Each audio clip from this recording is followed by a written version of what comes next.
Kota Layak Anak jangan hanya slogan semata. Pansus lakukan pendalaman materi LKPJ Gubernur ke Banyumas. Permudah perizinan, MPP di Seluraya disorot. Mudah ambles, Jatinegara Slawi gunakan fondasi board pile.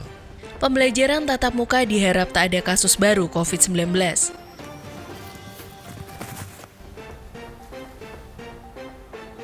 Hai Dulur Jateng, saya Priscilla Chandra. Saya Renaldi Ika. Kami akan menyajikan berbagai informasi menarik kegiatan DPRD Provinsi Jawa Tengah selama sepekan ini dalam Parlemen in Frame.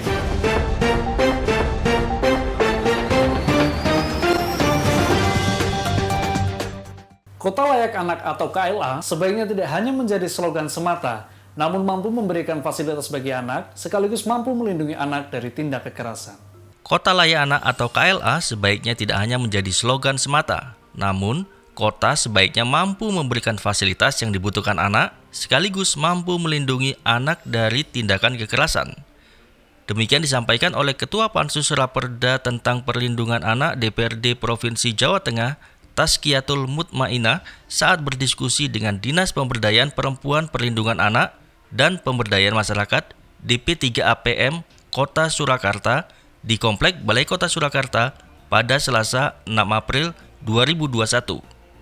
Dalam diskusi itu, pihaknya memilih Kota Surakarta karena dinilai merupakan kota impian anak, yakni banyak memiliki fasilitas yang dibutuhkan anak.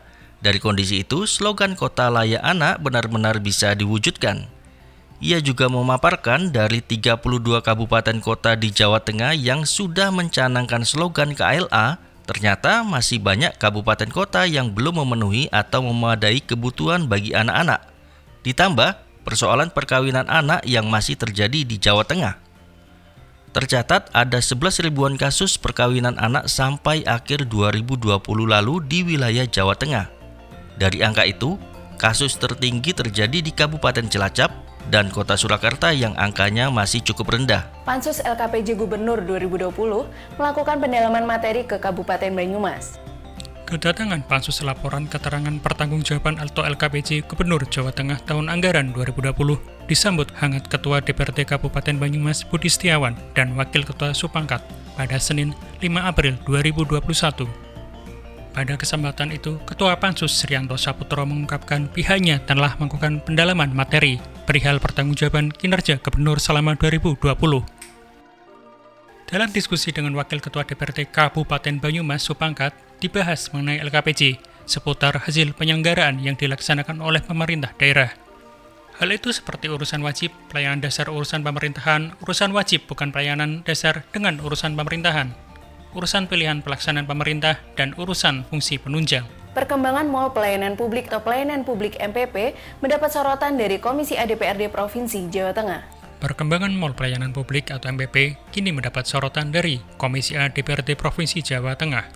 Dalam pantauan ke Dinas Penanaman Modal Pelayanan Terpadu Satu Pintu atau DPMP TSP Kabupaten Klaten pada Senin 5 April 2021, anggota Komisi A Saiful Hadi berharap saat MPP didirikan di Klaten nantinya mampu membantu masyarakat dalam hal pelayanan publik. Menanggapinya, Agus Suprapto selaku Kepala DPMP TSP Kabupaten Klaten menjelaskan, kesiapan DPMP TSP kini sudah sangat maksimal. MPP di Kabupaten Klaten nantinya ada 27 OPD yang akan bergabung. Di samping mengunjungi DPMP TSP Kabupaten Klaten, Komisi A juga memantau MPP yang sudah eksis dan berkembang dengan baik di Kota Surakarta.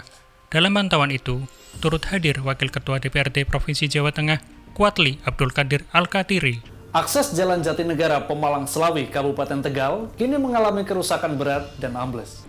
Akses Jalan Jatinegara Pemalang Slawi Kabupaten Tegal kini rusak berat dan ambles. Sebagai jalan utama, kepadatan lalu lintas di kawasan tersebut masih cukup tinggi ditambah kondisi tanah yang gembur. Melihat kondisi itu, pada Senin 5 April 2021, Komisi D DPRD Provinsi Jawa Tengah mendorong dinas teknis terkait untuk segera menanganinya, mengingat ruas jalan tersebut sangat diperlukan masyarakat. Ketua Komisi D Alwin Basri juga mengatakan, jalan tersebut menjadi jalur alternatif bagi warga yang bepergian dari Pemalang menuju Slawi.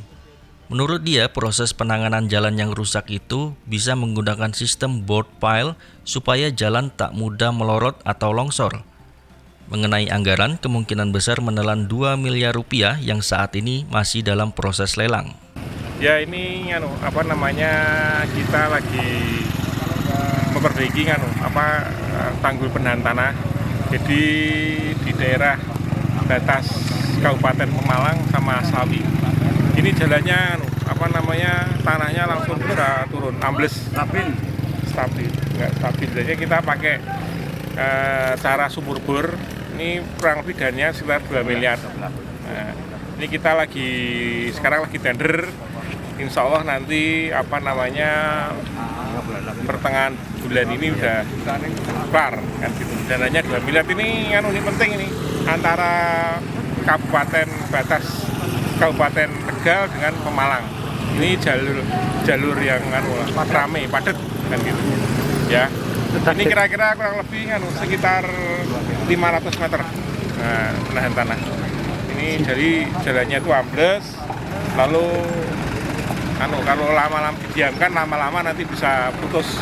Pembelajaran tatap muka atau PTM di sekolah diharapkan tidak menambah kasus COVID-19. Anggota Komisi E DPRD Provinsi Jawa Tengah Yudi Indra Swindarto memantau hari pertama pelaksanaan pembelajaran tatap muka atau PTM di sekolah yang dimulai pada Senin 5 April 2021.